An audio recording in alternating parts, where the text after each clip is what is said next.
नमस्कार। देश की बात में हाजिर है। कोरोना की दूसरी लहर संभल रही है। लोगों को सुरक्षा का कवच मुहैया कराने के लिए अब टीके की जरूरत है, लेकिन कमी महसूस की जा रही है। राहत है कि सूत्रों के हवाले से खबर मिल रही है कि अब फाइजर और मॉडर्ना को हरी झंडी देने जा रही है सरकार।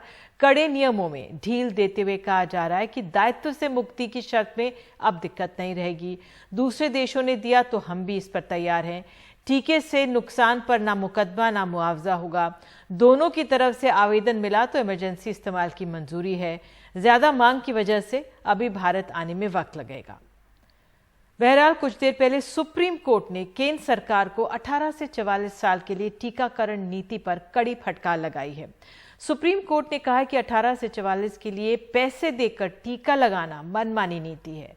पैसे देकर 18 से 44 साल के लिए टीका लगाना तर्कहीन भी है। सुप्रीम कोर्ट ने कहा है कि हम मूर्ख दर्शक बन के नहीं रह सकते। और सुप्रीम कोर्ट के इस रुख पर ज्यादा जानकारी दे रहे हैं हमारे वरिष्ठ सहयोगी ए वैद्यनाथन। मई 31 को सुप्रीम कोर्ट में हियरिंग हुआ था वैक्सीन पॉलिसी, वैक्सीन प्राइसिंग को लेकर।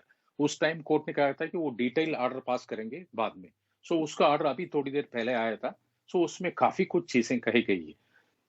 सुप्रीम कोर्ट की मानना यही है कि जो सेंटर की वैक्सीनेशन पॉलिसी है बिल्कुल गलत है और सरकार दोबारा उसको पुनर्विचार करके दूसरी पॉलिसी लाना चाहिए। इसके कारण सुप्रीम कोर्ट ने यही कहा है कि जो 18 से लेकर 44 इयर्स की जो लोग उनको वैक्सीनेट कर रहे हैं उनको पैसा देना पड़ रहा, लेकिन बाकी जो 45 से ऊपर उनको जो पैसा मुफ्त में हो रहा है। ये कहता है कि इक्वालिटी के खिलाफ है, ऐसे नहीं दे सकते।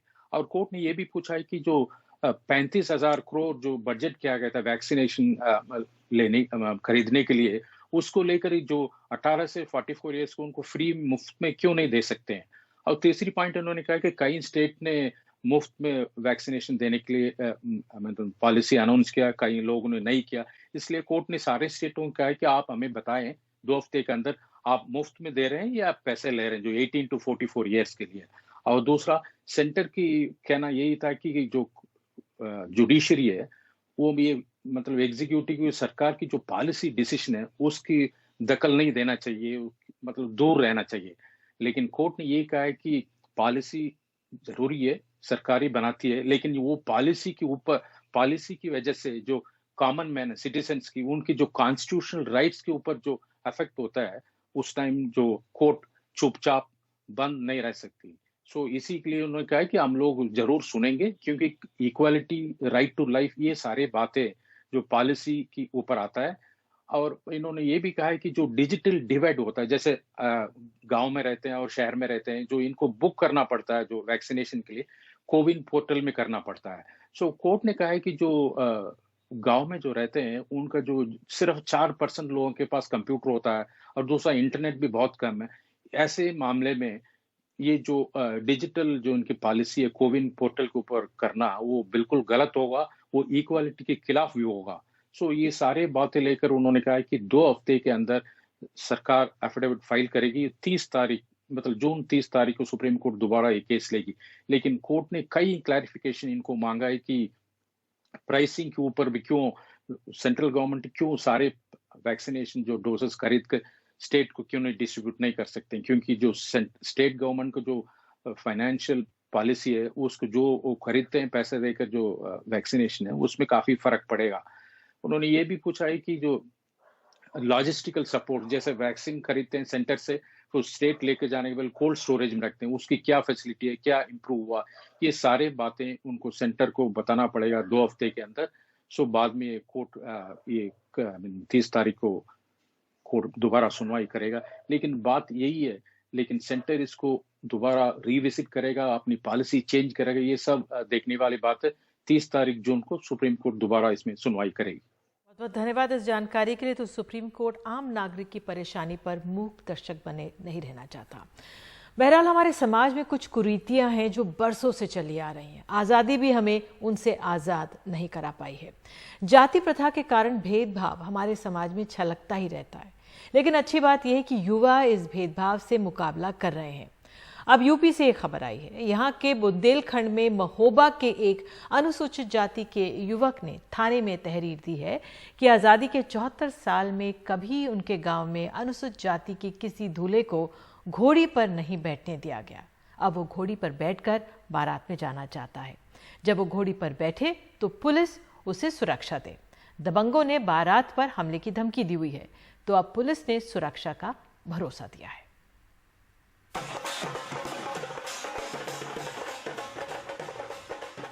इन इलाकों में अनुसूचित जाति के दूल्हे अपनी बारात में पैदल जाते हैं। इसके पीछे जातिवादी और सामंतवादी सोच ये है कि घोड़े पे बैठ के वे सबके बराबर हो जाएंगे, दूल्हा बन के धूल मिट्टी में पैदल चलेंगे तो औकात में रहेंगे। अब माधवगंज गांव का अलग इस सोच से बगावत पे आमादा है। मैं पुरानी परंपराओं को नहीं मानूंगा, क्योंकि हमारा देश भारत बाबा साहब के संविधान से चल रहा है। उस संविधान में सबको समानता का अधिकार दिया गया है, और जब अन्य समाज घोड़ी से बारात निकाल सकते हैं तो हम क्यों नहीं निकालेंगे। हम नहीं मानेंगे उन बातों को।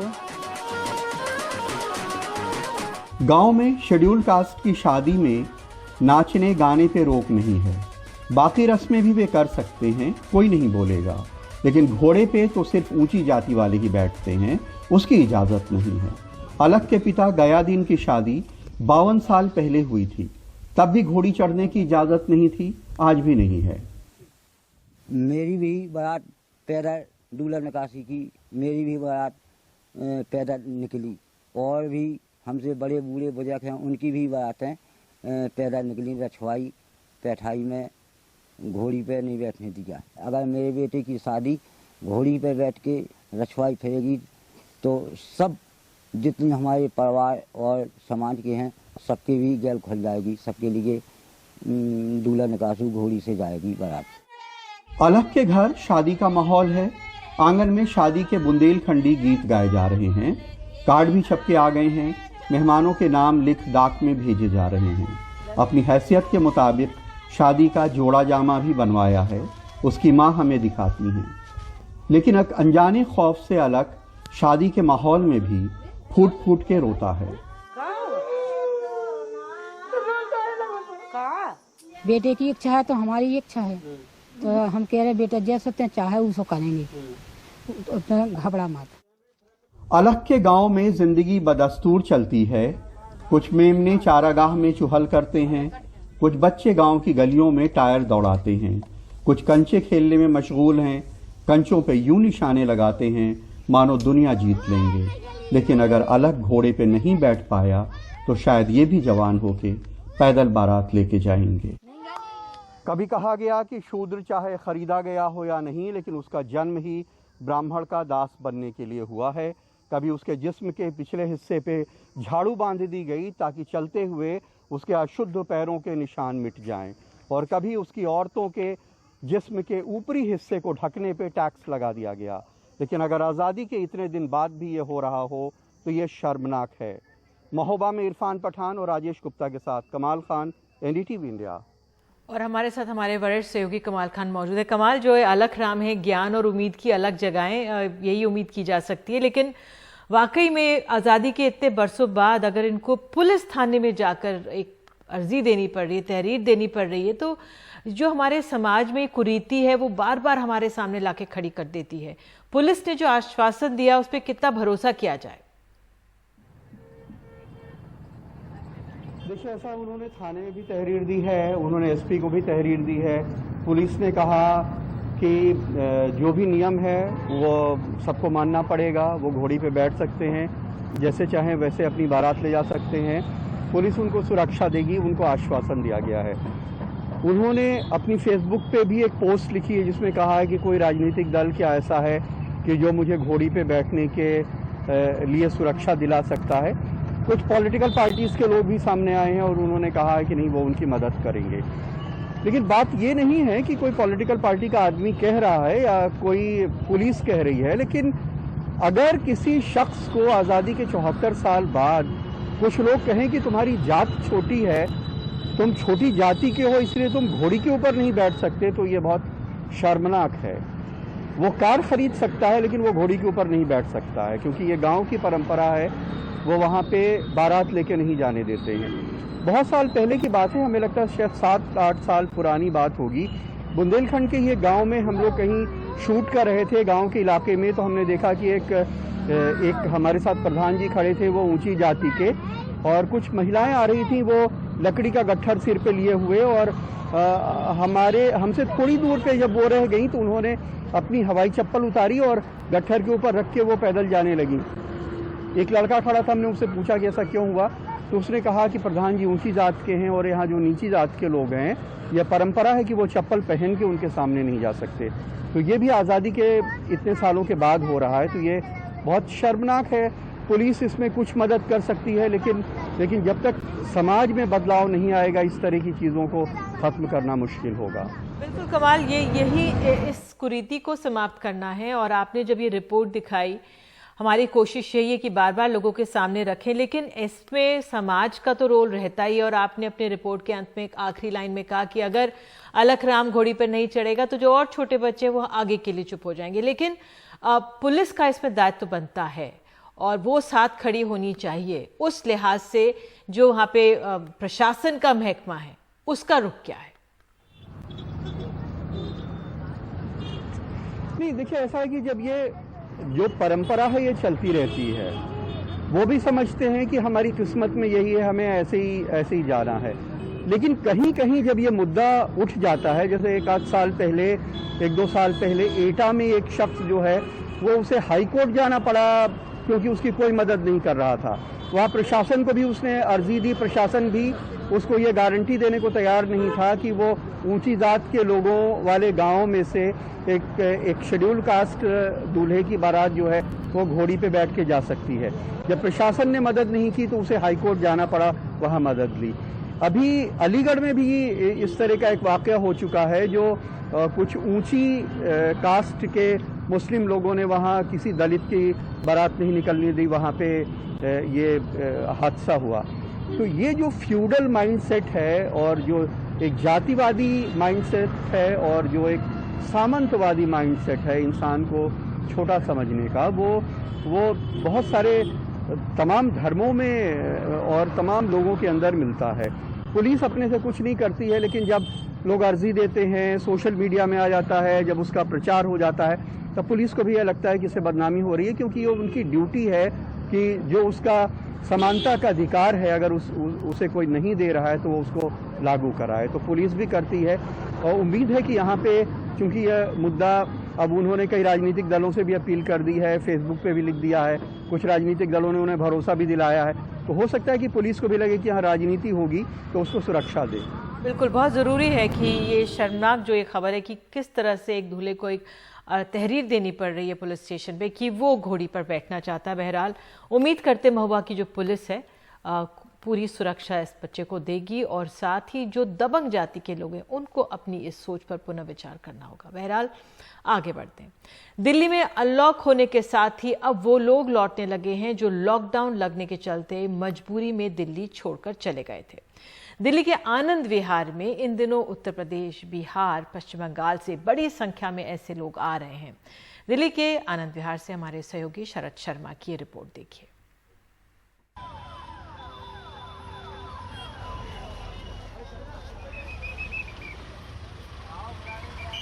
पूर्वी दिल्ली का आनंद विहार रेलवे स्टेशन, पिछले कई दिनों से यहां लगभग सन्नाटा छाया रहता था, लेकिन आजकल यहां चहल पहल बहुत बढ़ गई है।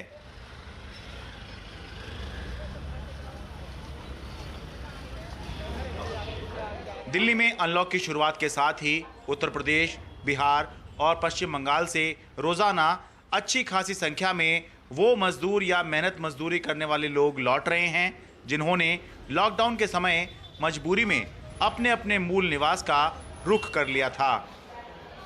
लॉकडाउन लगने के बाद ही गए थे, लगभग 12 तारीख चले गए थे। अच्छा, लॉकडाउन लगने के बाद गए? हाँ, लॉकडाउन लगने के बाद चले गए थे। अच्छा, तो क्या काम करते हैं आप यहाँ पर? एक्सपोर्ट में। अच्छा, एक्सपोर्ट में है। अच्छा, काम धंधे बंद हो गए थे तो इसलिए जो है? हाँ, अब धीरे धीरे खुल रहा है तो उसके बाद फिर जा रहा हूँ। यहाँ थोड़ा गाड़ी का प्रॉब्लम है, बस उसकी, तब रिजर्व करना पड़ेगा या कोई ऐसी। एक्सपोर्ट फैक्ट्री में काम करते हो? हाँ, एक्सपोर्ट फैक्ट्री में। अच्छा, तो क्या नौकरी पक्की है या आप जाके फिर काम ढूंढेंगे? नहीं, पक्की नहीं है, ढूंढना पड़ेगा जाके। कहाँ से आ रहे हैं? बिहार से आ रहे हैं। बिहार में कहाँ से? सीतामढ़ी से। सीतामढ़ी। कब गए थे आप सीतामढ़ी? 10 तारीख गए थे। 10 मई में? हाँ जी। तो क्या लॉकडाउन के चलते ही गए थे? हाँ जी, काम था बंद में चला गया था। अच्छा, क्या काम करते हैं? वेल्डिंग काम करते हैं। कलकत्ता से आ रहे हैं। कलकत्ता से? कलकत्ता में रहते हैं आप लोग से? तो यहाँ पर क्या करते हैं? ई रिक्शा चलाते हैं। E rickshaw. तो गए कब थे यहाँ से? गए थे 1-1.5 महीना हो रहा है। जब लॉकडाउन लगा था तब गए थे? हाँ। अच्छा। 19-20 तारीख को गए थे। हाँ, मतलब तब लॉकडाउन ही लगा था। हाँ। ठीक है, तो अब किस उम्मीद के साथ वापस आए हैं? काम काज करेंगे सर, आगे काम काज करिए, रिक्शा चलाने के लिए आया। नरेंद्र कुमार उत्तर प्रदेश के श्रावस्ती से 2 महीने बाद लौटे हैं। बताते हैं कि लॉकडाउन के डर से होली पर ही अपने घर चले गए थे। नांगलोई में रहते हैं, रिक्शा चलाते हैं। इस उम्मीद के साथ लौटे हैं कि फिर से काम मिलेगा और 2 वक्त की रोटी भी मिलेगी। अब किस उम्मीद के साथ अब वापस आए हैं जब दिल्ली आ गए हैं आप? जी पेट के लिए आया हूँ। पेट के लिए? क्या करें सर। प्रहलाद कुमार पटना से अपने परिवार के साथ लौटे हैं। दिल्ली में सरकार ने कंस्ट्रक्शन साइट पर मजदूरों को काम करने की इजाज़त दी है।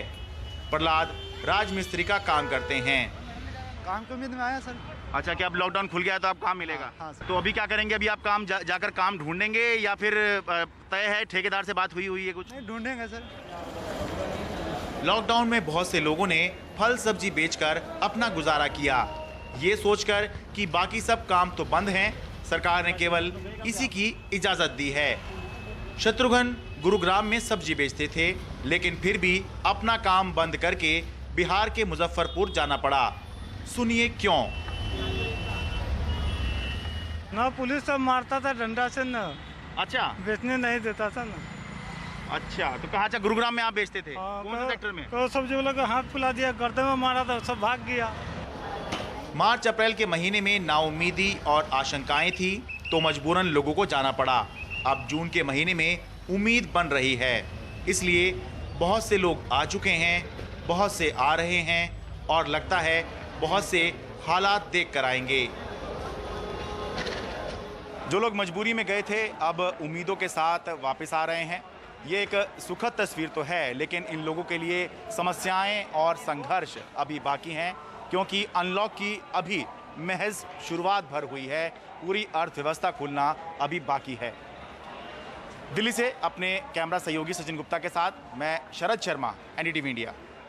गांव देहात में कोरोना के संक्रमण और इससे हो रही मौतों के आंकड़ों पर लगातार उठ रहे सवालों के बाद केंद्रीय स्वास्थ्य मंत्रालय ने राज्यों से कहा है कि अब तक जिले के हिसाब से दिए जा रहे कोरोना के आंकड़े को रिपोर्टिंग गांव के हिसाब से भी करें।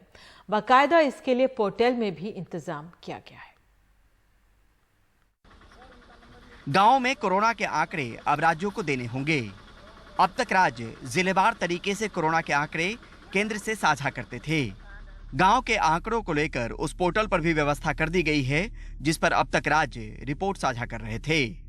जिले की आबादी को राज्य ग्रामीण, अर्धशहरी, जनजातीय में बांटकर डेटा दे सकते हैं। किस हिसाब से गांव के आंकड़े जमा किए जाएं, इस बात को राज्यों के ऊपर छोड़ा गया है। केंद्रीय स्वास्थ्य मंत्रालय ने बार बार इस बात को माना है कि अब संक्रमण टायर 2 और टायर 3 सिटी तक जा पहुंचा है, यानी छोटे शहर और कस्बों तक।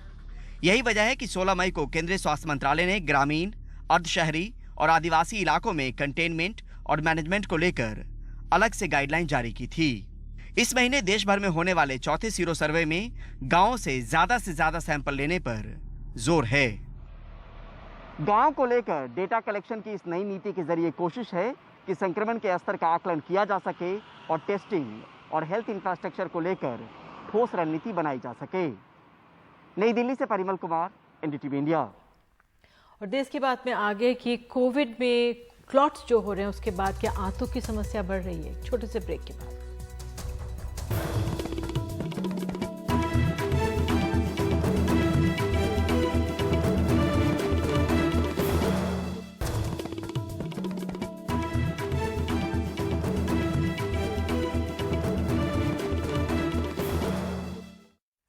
कोविड के दौर में कुछ मामलों में ब्लड क्लॉट्स के कारण हार्ट अटैक और स्ट्रोक का खतरा है। वैसे ही अब इंटेस्टिनल अटैक के मामले मुंबई में दिख रहे हैं। कोविड का ज्यादा संक्रमण शरीर में क्लॉट बढ़ाता है और क्लॉट के कारण अगर आंत तक खून नहीं पहुंच पाता तो मरीजों में गैंग्रीन की समस्या दिख रही है। कोरोना सिर्फ दिल दिमाग ही नहीं, आंतों में भी खून के थक्के जमा रहा है। मुंबई में ऐसे दर्जनों मामले डॉक्टर्स देख रहे हैं। मुंबई के 5 बड़े अस्पतालों से जुड़े interventional radiologist doctor Abhijeet Soni बता रहे हैं कि इंटेस्टिनल क्लॉट और गैंग्रीन के मामले दूसरी वेव में करीब 3 गुना बढ़े हैं। गए साल से जब से कोविड चालू हुआ है तब से ब्लड क्लॉटिंग के वजह से इंटेस्टिनल इस्कीमिया, गैंग्रीन और इंटेस्टिनल क्लॉट के पेशेंट्स की जो प्रेजेंटेशन है काफ़ी बढ़ चुकी है। पर मैं कह सकता हूँ कि जो हम नॉर्मली देखते थे उससे 2 या 3 गुना ज़्यादा देख रहे हैं हम वो टाइप के पेशेंट्स। कोविड के वजह से बॉडी में इम्यून रिस्पॉन्स होता है और जितना इम्यून रिस्पॉन्स स्ट्रांग होता है उतना ब्लड क्लॉटिंग की टेंडेंसी बढ़ जाती है। कोरोना वायरस फेफड़ों के अलावा गैस्ट्रोइंटेस्टिनल ट्रैक्ट पर भी हमला कर सकता है। ऐसे कोविड मरीजों की संख्या करीब 16 से 30% होती है। ऐसे मरीजों को सांस लेने की समस्या की शिकायत कम और पेट से जुड़ी शिकायत ज्यादातर नजर आती है। दुर्लभ मामलों में कोविड की वजह से मरीजों में आंत में थक्के हो जाते हैं, जिसे एक्यूट मेसेंट्रिक इस्कीमिया कहा जाता है। एक्यूट मेसेंट्रिक इस्कीमिया के चलते छोटी आंत के हिस्सों में खून की सप्लाई पर असर होता है, जिससे गैंग्रीन की समस्या होती है। पेट में दर्द, पेट का सख्त होना, दस्त, उल्टी, बुखार जैसे इसके कुछ लक्षण होते हैं। कुछ मामलों में दस्त में खून या काला दस्त भी हो सकता है। वोकाट हॉस्पिटल ऐसे 10 मरीजों का इलाज कर चुका है। कोविड के समय में मेसेंट्रिक इस्कीमिया मतलब ब्लड सप्लाई इंटेस्टाइन को कम हो जाना और उसकी वजह से इंटेस्टाइन को डैमेज होना, ये एक कॉमन बीमारी हो गई है। इसका इंसिडेंसेस लास्ट ईयर कम था, लेकिन इस साल ऐसे पेशेंट काफ़ी सारे हम लोग देख पा रहे हैं। कोविड में ये कॉमन क्यों है? नॉर्मली जब भी कोविड इन्फेक्शन होता है या कोई भी इन्फेक्शन होता है तो हमारी इम्यून सिस्टम जो है वो बूस्टअप हो जाती है और वो रिएक्ट करती है। जैसे हमारी इम्यून सिस्टम रिएक्ट करती है वैसे हमारी क्लॉगुलेशन सिस्टम या जो क्लॉटिंग मैकेनिज्म कहते हैं वो भी रिएक्ट करता है और पेशेंट जो है वो रेडी होता है एक्स्ट्रा क्लॉट करने के लिए। जब भी ये इन्फेक्शन बहुत सीवियर हो जाता है, पूरी बॉडी में फैल जाता है, तो हमारी बॉडी जो है क्लॉटिंग मैकेनिज्म ज़्यादा रिएक्ट करते हुए सारे बॉडी में और नसों में वो क्लॉट कर सकता है। सिमिलरली वो मेसेंट्रिक इस्कीमिया मतलब इंटेस्टाइन की नसों में भी क्लॉट बनाने लगता है। अगर आंत में थक्के जमने से जुड़े लक्षण समय पर पहचाने जाएं तो गैंग्रीन जैसी घातक समस्या से बचा जा सकता है। कोविड इस समस्या को तेजी से बढ़ाता है। पेट में दर्द है, इनको लूज मोशन है, इनको ब्लीडिंग हो रहा है स्टूल्स में, तो हम लोग ये देखते हैं। नॉर्मल पेशेंट्स में हम लोग बेसिक इन्वेस्टिगेशंस पे ये ट्रीटमेंट कर सकते हैं। जब भी हमको लगता है कि पेट ज्यादा फूल गया है, पेशेंट स्टूल पास नहीं कर रहा है, उनको कंटिन्यूस फीवर रह रहा है, पेट में दर्द कम नहीं होता है, तो नॉर्मली हम लोग सीटी एंजियोग्राफी करते हैं, जिसमें अपने को सीटी स्कैन पेट का बोलते हैं। तो सीटी स्कैन हमको ये बताता है कि कितना पार्ट गैंग्रीन हो चुका है। अगर गैंग्रीन सेट हो गया है तो हमको दूसरा कोई ऑप्शन नहीं रहता है, ऑपरेशन करके वो गैंग्रीन पार्ट निकालना पड़ता है, सेप्टिक क्लियर करना पड़ता है, अदरवाइज जान का खतरा बन जाता है। रक्तवाहिनी जो आंत को सप्लाई करती है खून, वो रक्तवाहिनी के अंदर ब्लड क्लॉट जम जाना। अगर ब्लड क्लॉट जम जाता है तो उसकी वजह से जो खून मिलना चाहिए आंत को वो नहीं मिलता है और उसकी वजह से गैंग्रीन होने की संभावना ऐसे हो सकती है। तो जैसे क्लॉट की वजह से हार्ट अटैक आ सकता है, लोगों को स्ट्रोक आ सकता है, उसी तरह से ये जो समस्या है उसकी वजह से इंटेस्टिनल अटैक आ सकता है। तो अभी अभी सुनने में ज़्यादा आया है ये प्रॉब्लम के बारे में, पहले इतना कॉमनली नहीं था ये। कोविड के कारण इस जटिल दौर में एक्सपर्ट्स बताते हैं कि पेट में अनजान दर्द पर भी सावधान रहें। उल्टी, दस्त जैसी तकलीफ साथ हो तो डॉक्टर से संपर्क बेहद जरूरी है। थक्के जमने की शिकायत कोविड से ठीक होने के बाद भी मरीजों में दिख सकती है। मुंबई से पूजा भारद्वाज, एनडीटीवी इंडिया। और देश की बात में आगे, कोरोना ने कई बच्चों से छीन लिया है उनके सिर का साया, कई हो गए अनाथ।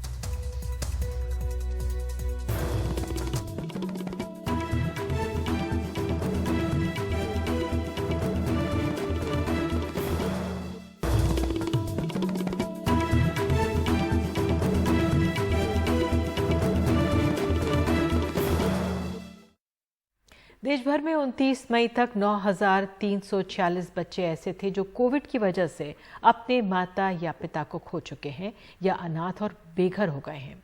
बाल अधिकारों के संरक्षण से जुड़े राष्ट्रीय आयोग NCPCR ने सभी राज्यों की ओर से सौंपे गए आंकड़ों के आधार पर मंगलवार को सुप्रीम कोर्ट में अपनी रिपोर्ट पेश की है। आंकड़ों के अनुसार उत्तर प्रदेश में 200 बच्चों ने अपने माता पिता और दोनों को खो दिया है और करीब 1800 बच्चे ऐसे हैं जिनके माता या पिता की मृत्यु कोविड से हुई। ऐसे बच्चों के लिए केंद्र सरकार और उत्तर प्रदेश की योगी आदित्यनाथ सरकारों ने भले ही कई योजनाओं का ऐलान किया है, लेकिन ऐसे बच्चे इस समय बहुत मुश्किल के दौर से गुजर रहे हैं। आलोक पांडे की रिपोर्ट। मैंने कभी सपने में भी नहीं सोची थी और मतलब कोविड में पिछले साल लॉकडाउन हुआ था तो हम लोग बहुत खुश रहे, घर पे हमेशा बिल्कुल खुश रहते थे। इस साल वो चीज़ हुई जो मैंने कभी नहीं सोची थी। 14 साल की ये बच्ची पश्चिमी उत्तर प्रदेश के हापुड़ की है। कोविड की दूसरी लहर ने उसके सर से माता पिता दोनों का ही साया छीन लिया। महीने भर पहले 1 हफ्ते के अंतर पर उसने दोनों को खो दिया। पिता आयुर्वेदिक दवाओं की छोटी सी दुकान चलाते थे और माँ गृहिणी थी। 28 को सुबह हम लोगों को पता लगा था कि मेरे फादर की डेथ हो गई है। तो फिर किसी तरह हमने मेरी मदर को मतलब नहीं बताया था, बट किसी तरह फिर हमने वो सारी चीज़ें आगे बढ़ाई सारी, क्योंकि मेरी मदर को क्योर करना था हमें। अब सिर्फ मेरी दादी और दादू जी हैं, उनके साथ में रहती हूँ। उनकी भी एज बहुत ज़्यादा है। अब मुझे गवर्नमेंट से बस इतनी फैसिलिटी चाहिए कि गवर्नमेंट मेरी पढ़ाई का खर्चा उठाए। यूपी सरकार के मुताबिक इस बच्ची की ही तरह उत्तर प्रदेश में 200 बच्चे ऐसे हैं जिनके माता पिता दोनों का ही कोविड से निधन हो गया। इसके अलावा 1800 बच्चे ऐसे भी हैं जिन्होंने माता पिता में से किसी एक को कोविड की वजह से खो दिया। हापुड़ से 200 किलोमीटर दूर बरेली के ये बच्चे एक मध्यम वर्गीय परिवार से हैं। अप्रैल के आखिरी हफ्ते में कोविड से कुछ ही घंटों के अंदर उन्होंने माता पिता दोनों को खो दिया। उस सदमे से उबरने में जाने कितना वक्त लगेगा। कंटिन्यू 27 को हम लोग रात के 11:30 बजे तक घूमते हैं, लेकिन मम्मी पापा को बेड अवेलेबल नहीं मिला कहीं भी। और 28 को भी फिर मम्मी पापा को दीपमाला हॉस्पिटल में मिला, लेकिन मम्मी की कार में ही मम्मी की डेथ हो गई। मम्मी को हम लोग नहीं बचा पाए। और पापा का भी 28 की रात को पापा का भी दीपमाला हॉस्पिटल में ही हो गया, रात में उसी सेम डे 11:30 पौने 12 पे पापा को भी नहीं बचा पाया। ये समस्या रूरल यूपी में और गहरी दिखाई देती है, क्योंकि वहाँ पे बहुत सारे केसेस में जो परिवार में खर्चा चलाने के लिए काम करते थे उन लोगों की मौत हो गई है। सरकार ये कह रही है कि मदद करेंगे, लेकिन जो फ्यूचर है ऐसे बच्चों का वो काफ़ी ब्लीक लग रहा है। बरेली से 650 किलोमीटर दूर पूर्वी यूपी के बलिया में इन 4 बच्चों की मां कोविड से चल बसीं। वो दैनिक मजदूरी कर घर चलाती थीं। पिता का साया कई साल पहले कैंसर ने छीन लिया था। सबसे बड़ी ये 13 साल की बच्ची है और सबसे छोटा ये 7 साल का लड़का। अब आपका पढ़ाई का फीस कौन भरेगा? पढ़ने का मन है ना? क्या बनना चाहते हैं पढ़ के? पुलिस। दोनों माँ बाप नहीं हैं उनके और कोई लीगल गार्जियन नहीं मिलता है, तो हमारा यहाँ पे शेल्टर होम है और महिला बाल विकास कमेटी, चाइल्ड वेलफेयर कमेटी के समक्ष हम उनको प्रस्तुत करके और उनको शेल्टर होम में रखवाएंगे और 18 साल तक ये प्रावधान है। बलिया से 450 किलोमीटर दूर चित्रकूट में 70 साल की इस बुजुर्ग की चिंता ये है कि उसके नाती नातिन की देखभाल अब कैसे होगी। नाती 9 साल का और नातिन 6 साल की है। दैनिक मजदूरी करने वाली उनकी मां कोविड से चल बसी। पिता हैं तो, लेकिन मध्य प्रदेश में रहते हैं और पहले ही अलग हो चुके हैं। पिता आपका गलत है। नहीं, क्या कहते हैं लेने के लिए? क्या नहीं आ रहे हैं, कोई पता नहीं है। मतलब बच्चों की सुध नहीं ले रहे हैं क्या? हाँ, ना कोई फोन करते हैं, ना कोई आते हैं, ना कोई बातचीत है। कोविड से अनाथ हुए बच्चों की देखभाल और पढ़ाई के लिए प्रधानमंत्री मोदी और यूपी की योगी सरकार दोनों ने योजनाओं का ऐलान किया है। गार्जियन या केयरटेकर से अनाथ होने वाले उन बच्चों की देखभाल के लिए राज्य सरकार ऐसे बच्चों को, यानी जब तक वो बच्चे अपने पैरों पर खड़े होते हैं, ऐसे बच्चों की देखभाल के लिए 4000 रुपये प्रति बच्चा वित्तीय सहायता उपलब्ध कराएगी। 10 साल से कम आयु के ऐसे बच्चे जिनके गार्जियन या उनका कोई अभिभावक नहीं है, ऐसे बच्चों को राज्य सरकार के द्वारा जो संचालित हैं बाल गृह, उनके संरक्षण की व्यवस्था, उनके आवास की व्यवस्था होगी। उत्तर प्रदेश और केंद्रीय सरकार को शायद ये भी करना पड़ेगा कि ये जो कोविड ऑर्फन्स हैं भारत में या उत्तर प्रदेश में, उनकी कंटिन्यूअस ट्रैकिंग हो जिससे कि सरकारी स्कीम्स जो उनके लिए अनाउंस की गई है वो उन तक पहुंच पाएँ और साथ ही उनके जो ट्रॉमा इश्यूज़ हैं वो भी एड्रेस हो पाएँ। रणदीप, अदनान, परवेज़, करुणा और कैमरा पर्सन विनीत वर्मा के साथ आलोक पांडे, एनडीटीवी इंडिया। झकझोर रही है रिपोर्ट और वाकई में दुखद परिस्थिति में है बच्चे। उम्मीद यही करते हैं कि सरकारी योजनाएं कागजों पर ना रहें, बच्चों के घर तक पहुंचे। बहरहाल देश की बात में वक्त है छोटे से ब्रेक का। ब्रेक के बाद 12वीं से जुड़ी ये खबरें हैं कि अब मेरिट के आधार पर कॉलेज में दाखिला कैसे हो, इस पर अभी मंथन हो रहा है।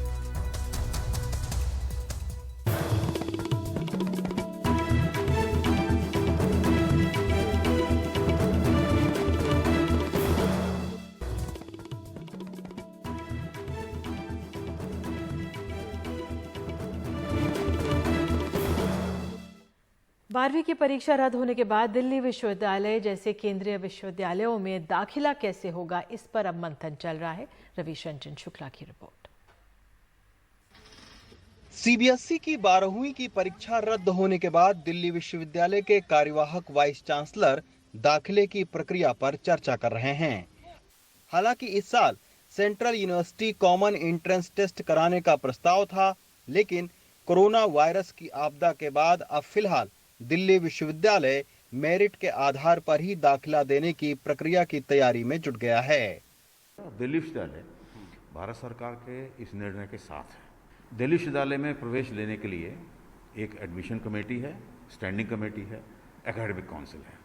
हमारी इन सब कमेटीज़ की निश्चित बैठक होगी और उसमें जो भी इस परिस्थिति के कारण उत्पन्न स्थितियों में जो भी सर्वोत्तम निर्णय होगा वो हम लेंगे, ताकि स्टूडेंट्स को कम से कम परेशानी हो। उसके साथ ही हम ये भी ध्यान रखेंगे कि जो मेरिट के बेस पे हम एडमिशन लेते हैं उसके साथ हम कोई समझौता भी नहीं करने वाले हैं। दिल्ली विश्वविद्यालय के 60 कॉलेजों में करीब 70,000 सीटें हैं।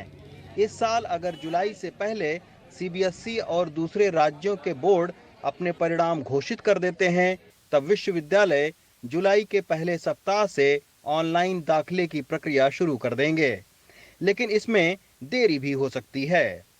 हमारा जो मेन रेफरेंस पॉइंट होता है सीबीएसई ही रहता है, लेकिन हम पूरे देश के प्रति प्रतिबद्ध हैं, तो हम नहीं चाहते हैं कि देश के किसी भी हिस्से में किसी भी बोर्ड के रिजल्ट किसी भी वजह से अगर देर से आ रहे हैं तो उनके छात्र वंचित रह जाएं। तो हम अपनी तरफ से पूरी तरीके से कोशिश करेंगे कि देश के जितने भी लगभग बोर्ड्स हैं उनके रिजल्ट्स हमारे सामने उपस्थित हों। इसको देखते हुए हो सकता है कि जो प्रवेश की प्रक्रिया है वो थोड़ी सी देर से शुरू हो। हालांकि विश्वविद्यालय का एक वर्ग बिना 12वीं परीक्षा कराए अंक देने के मामले में आशंकित है। उनका मानना है कि अगर मूल्यांकन स्कूल के नंबरों के आधार पर हुआ तो अच्छे कॉलेजों के दाखिले का स्तर नीचे जाएगा। दरअसल तमाम सारे छात्रों की ये शिकायत थी कि कई सारे राज्यों के शिक्षा बोर्ड में पढ़ने वाले छात्रों के जो नंबर हैं उनके परसेंटेज बहुत हाई होते थे। तो इसी के चलते all India central universities common entrance test को करवाने का प्रस्ताव दिया गया और इस साल उस टेस्ट को करवाने की उम्मीद भी थी, लेकिन कोरोना के चलते अब फिलहाल उस टेस्ट के भविष्य पर सवालिया निशान हैं। इससे उन छात्रों को ज़रूर निराशा हाथ लगी है जो इस टेस्ट के ज़रिए अच्छे कॉलेजों में दाखिला पाने की उम्मीद पाले हुए थे। फिलहाल परीक्षा रद्द करने का असर आने वाले दिनों में उच्च शिक्षा के दाखिले से लेकर उसके परिणाम तक पर दिखेगा। नई दिल्ली से शशिकांत के साथ रवीश रंजन शुक्ला, एनडीटीवी इंडिया। तो प्रधानमंत्री मोदी के 12वीं की परीक्षा ना कराने के फैसले से छात्रों में खुशी तो है, लेकिन अब छात्र इस बात को लेकर चिंतित हैं कि 12वीं की परिणामों में सीबीएसई किस आधार पर मार्किंग करेगा। प्रधानमंत्री मोदी ने सीबीएसई से कहा है कि छात्रों के हितों को ध्यान में रखते हुए उनकी मार्किंग की जाए, जिसके बाद से सीबीएसई 2 विकल्पों पर विचार कर रहा है।